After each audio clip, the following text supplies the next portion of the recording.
ToMolly. Welcome to Forensic Gameology, hosted by MoonlightCrew.com. Reviews for science. In 7 minutes or less. Rumpelstiltskin, if you can see the box, is a brand new game by AEG. It's one of their mini games. They have a lot of mini games. This game is 20 cards in total, 10 cards for each person's deck. It's 2-player, and it is a memory deduction game. So really simply, you draw 5 cards from your deck, you play one, and you do what it says. So what you're trying to do, the goal of the game is to guess the bottom card of your opponent's deck. And the cards say, look at the bottom card of your deck, or manipulate your deck or their deck, look at the cards in their hand. So you have to deduce from what they have in their hand or what they've played to what they might have on the bottom of their deck. So that's really simple. You can lose by getting your card guessed and not being able to change it, or running out of your deck.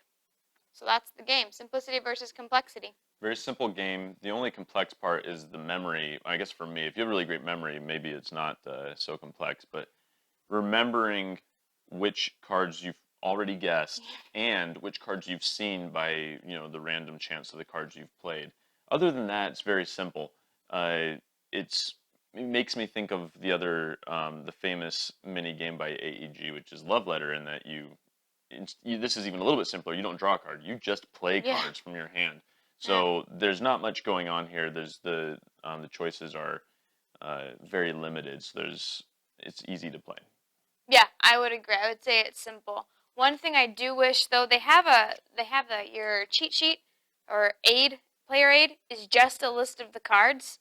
I wish it had what the cards did. Right, that's important. Yeah, in Love Letter, they have what the cards do. And I feel like you can fit it on here because in Love Letter, they have 8 cards. This is only 2 more than that. I feel like they could quickly say discard tag or reaction or something. I don't know, because I look at this and I go, I have no idea what number 4 does. But you could have that. Like, I have no idea how to prepare for anything. And so I do think it's simple. The memory part is complicated because they can change. If I've seen the bottom card or some other cards, they can change it. Oh, it's definitely a memory game in trying to figure out, because you don't. I guess you could take notes on what you've seen, but that would make it a way longer than what it's supposed to be game. Luck versus strategy. There is some strategy in this game as to holding on to your reaction cards. Just in any deduction game, trying to figure out which cards to guess and narrowing it down to like a greater chance that you'll guess right. But I think it's largely luck. I've played several times with Molly, and so many of the times that I think I've won every single time, and a lot of that was because Molly didn't have any reaction cards in her hand. They just weren't there, and that was that. When I found the bottom card, the next turn I was still able to guess with no repercussion. And had she won, it still would have been luck that she just happened to guess the right card before me.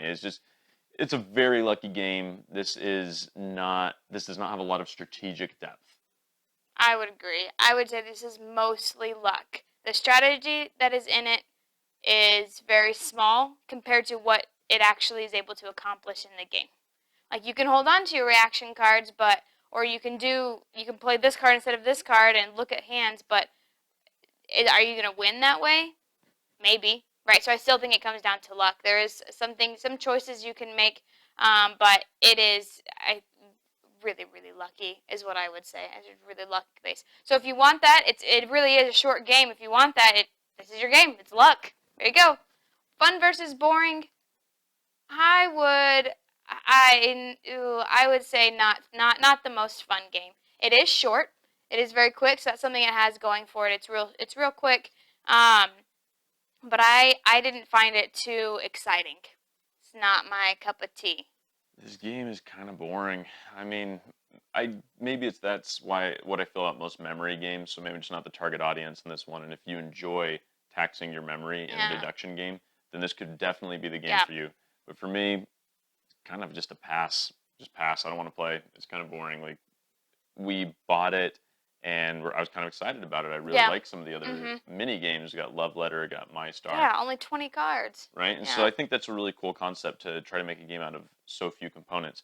But this one, after we played it several times, I just didn't want to play it anymore. And it's just not my favorite in terms of fun versus boring. Yeah, same here. Boardgamegeek Rating, I would say a 4. The game itself, it's designed well for what it is. I mean, that's so I almost want to say higher, but for how much I want to play it, it would be a 4. It's not even take it or leave it. It's like I will largely pass on this game. Yeah, I would say 3. Wow. I would even go lower. Yeah, it just wasn't. It wasn't, and maybe it's because I lost every single time we've played. But even if I had won, it would have been. I don't know. It almost feels hollow. It's a game, and it functions. And if you like memory and deduction, like Tom said, you probably will like this game. It's a very simple memory deduction, right? But if you like to tax, like Tom said, your brain, if you like to try to figure out what's been said and what's been done, this might be your game. But it's just not what I like to do in a game. So maybe it's a lot less luck than I'm thinking because I'm just not good at memory. I don't know. Or deduction.